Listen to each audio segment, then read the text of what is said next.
mulai sekarang jangan takut untuk memelihara bonsai cemara udang. Kita bisa sharing sama teman-teman trainer-trainer yang lain. Jadi di sini istilahnya senior junior itu harus kompak. Harus kompak ya, benar. Untuk memajukan bonsai khususnya cemara udang di Indonesia.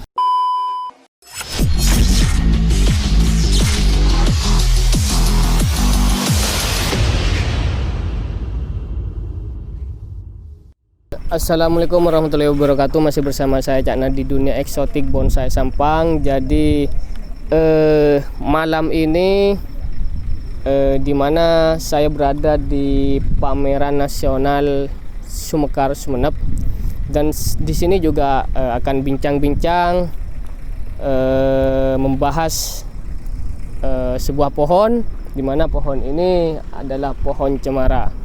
Di sini juga ada teman saya bersama Pak siapa Pak? AA. Bapak AA, terus Opik Masnya. Nah, di sini ada Mas Opik sama Bapak AA. Mungkin bisa menjelaskan perjalanan dari sebuah pohon cemara ini, Pak. Sebenarnya pohon cemara ini kan budaya, termasuk budaya ya di Sumeneb.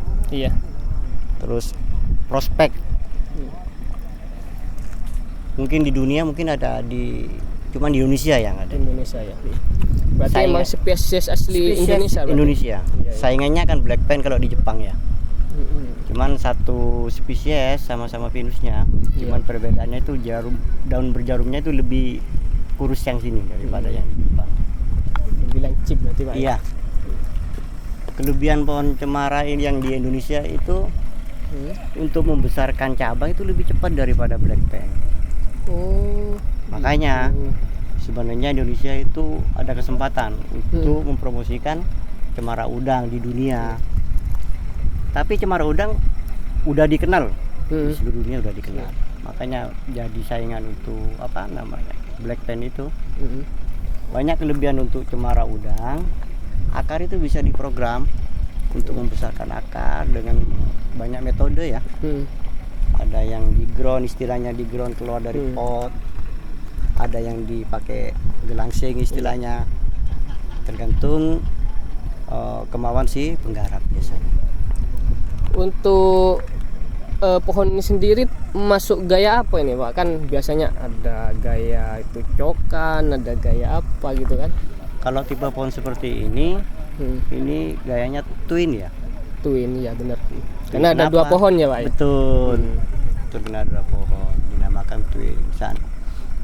Seandainya satu, biasanya banyak yang bilang itu slanting, soalnya miring kan. Ya, kalau seperti ini twin. Ya Mas Upi ya. Betul. Ya mungkin Mas Upi juga bisa menjelaskan di mana perbedaan pohon slanting sama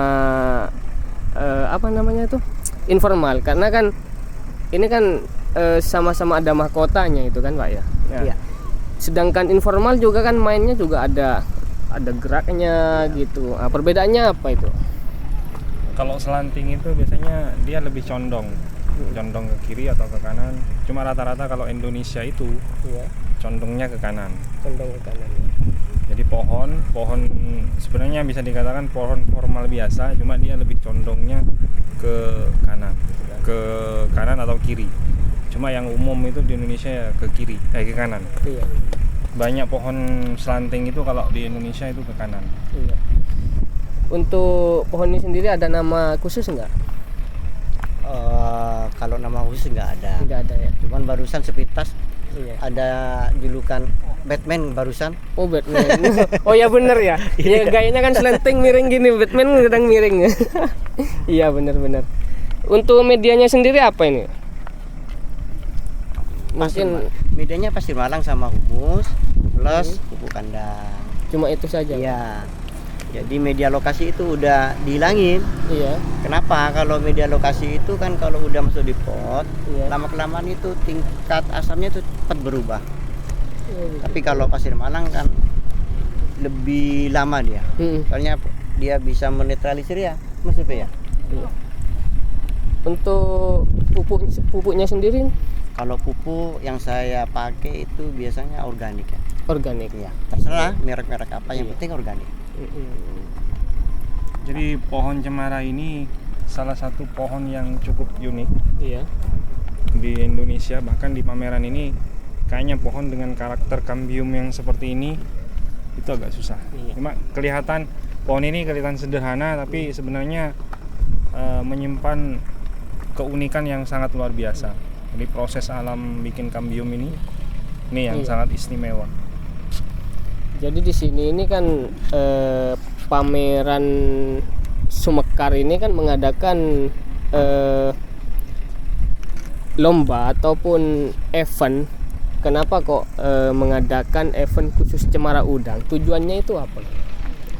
Sebenarnya tujuan ini promosi ya Mas Sofi ya. Promosi Promosi untuk ya. cemara udang. Karena apa?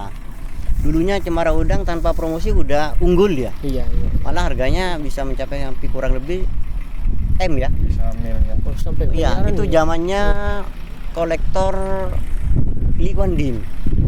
Nah, lama-kelamaan mungkin ya Mas Sofi ya, sebagian masih banyak yang nggak tahu Iya. penanganan cemara udang, akhirnya mulai merosot ya penggemar cemara udang.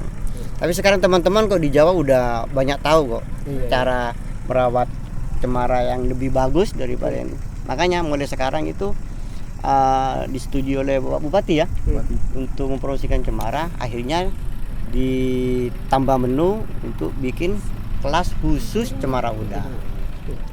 Untuk iklim sendiri apa ada iklim biasanya cemara ini di iklim ini nggak cocok, ada perbedaan? Biasanya ya untuk cemara itu lebih seneng ke cuaca yang panas ya. Kalau dingin daun itu kurang maksimal. Bukannya nggak hidup tetap, iya, cuman kurang maksimal ya Mas Sofi ya. Performanya kurang Iya, kurang top. mungkin bisa dibilang pohon lagi sakit gitu ya. Kelihatannya seperti itu. Soalnya kan ini kan di alamnya kan dekat pantai ya Mas Sofi ya. Tanaman pantai. Iya. Untuk trenernya sendiri siapa ini, Pak? Saya sendiri. Oh, Bapak sendiri. Iya, dibantu Mas Sofi nih. Iya. Ini karya Mas Sofi sama Bapak ini emang dari nol atau meneruskan apa gimana? Mungkin diluruskan ya, saya cuma pengamat bukan Iya, pro trainer. Jadi pohon ini dari awal dari nol, karya Mas A. Karya benar-benar karya Mas A dari nol. Jadi kalau di bonsai itu sebenarnya yang antara trainer dan si pemilih itu juga punya peran penting. Jadi trainernya bagus, tapi si pemilih tidak bisa ngerawat, Iya, ya tidak bisa. Jadi dua faktor yang sama-sama menunjang. Jadi meskipun trainernya sebagus apapun, sehebat apapun, tanpa dibarengi dengan perawatan harian yang mumpuni, itu tidak bisa sampai seperti sekarang ini. Berarti harus sejalan berarti ya. Kerjasama yang bagus. Iya, benar. Trainer penting, perawatan harian juga penting. Penting. Kira-kira udah berapa lama ini, Pak? Kurang lebih 10 tahunan ini. 10 tahun. Iya. Lama berarti ya. Kalau di bonsai prosesnya memang lama. Iya. Tambah lama kematangan pada pohon itu bisa dimiliki udah. Dari cangkokan, Pak? Enggak, Pak. Enggak, dongkelan ini. Asli dongkel. Iya. Main cemara udang itu sebenarnya enak lah untuk di bonsai, layak, sangat layak. Mungkin karena dari tekstur pohonnya, udah kena. juga dari daunnya. Main-main istilahnya kalau di bonsai kalau seperti ini kan ada yang menamakan uro ya. Uro itu kan ada luka, terus kelebihannya apalagi kalau kambium udah jalan seperti ini. Ini perhitungannya kan kalau kita lihat kira-kira berapa lama kan gitu ya. Iya. Kalau kita bikin sebenarnya bisa, kita lukain aja dulu ya. Iya. Nah terus nunggu kambium itu jalan sampai seberapa cepat kambium itu untuk menutupi luka. Jadi kalau kambium itu masuknya sampai ke dalam, berarti itu nambah kan umurnya kan, prosesnya kan nambah kan berapa lama. Nah itu, nah ini masuk faktor kesulitan sebenarnya. Akhirnya biasanya kalau di penjurian itu ada tambahan nilai khusus. Seperti Ini emang dibikin begini apa emang sebenarnya di alamnya sudah seperti ini. aslinya? Oh, sudah seperti ini. Cuman udah namanya nambah waktu, Iya, otomatis iya. kan biong udah nambah jalan. Udah, Iya. oh, iya. Kita Bahan dari mana dulu ini, Pak?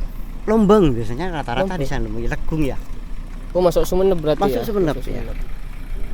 Makanya kan eman kan untuk Iya. cemara udang itu dari daunnya sebenarnya dia menang. Iya. Kita kan bisa lihat sendiri kan perbandingan kan kalau malam Iya, iya benar. lebih sejuk ya. Kayak ada ngembun-ngembunnya Betul, gitu ya. ya. Apalagi sama setelah Iya, benar. disiram, Iya. embun waduh. Oke. Ya mudah-mudahan cemara sukses ya. Iya. Untuk teman-teman yang di Jawa, Iya. mudah-mudahan mulai kembali Hmm. mengarah ke cemara udangnya Mas Ufik ya. Iya. Untuk jalan lagi dikarenakan itu untuk mengingat sejarah bahwa zamannya Lee Kuan Yew cemara itu top sampai ke Amerika kalau tidak keliru udah diakui udah ya. Juara dia. Jepang udah juara. Mungkin ada tip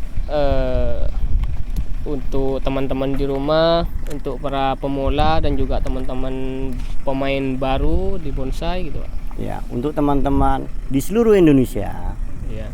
mulai sekarang jangan takut untuk memelihara bonsai cemara udang. Kita bisa sharing sama teman-teman trainer-trainer yang lain. Jadi di sini istilahnya senior junior itu harus kompak Harus kompak ya, benar. untuk memajukan bonsai khususnya cemara udang di Indonesia. benar. Ini gimana Mas Ufik? Jadi Mungkin jangan teman-teman. pernah takut untuk cemara udang, bisa mungkin masnya bisa di zoom, jadi plantingnya sampai detail bisa hidup. Iya, iya. Jadi selama ini kan anggapannya cemara udang itu tidak bisa serapat ini. Iya, iya. Ini salah satu contoh dari Sumeneb bahwa cemara udang itu memang benar-benar bisa performanya bisa top. Karena kalau kita bicara daun, paling mewah itu cemara udang. Iya, benar. Karena mungkin lebih menjarum gitu. Iya, iya. Oke, terima kasih Mas Opi juga Mas Aa. Bisa ditambahkan sedikit Monggo. untuk Monggo. memperkenalkan bahwa si pemilik ini atas nama Andreas Budi Harjo atau panggilan akrabnya Didik Mi. Didik Mi. Semoga yang punya cemara udang ini tambah bersemangat lagi. Iya, benar. Sukses. Oke, sampai di sini dulu buat pencinta bonsai Indonesia. Jangan lupa like, comment, share, and subscribe. Semoga channel ini bermanfaat, dan untuk teman-teman di rumah jangan takut untuk berbudidaya pohon cemara, karena kalian juga bisa bertanya kepada senior khususnya di Indonesia sendiri. Mungkin bisa langsung ke Mas Aa ataupun Mas Ope, juga ada teman-teman yang lain.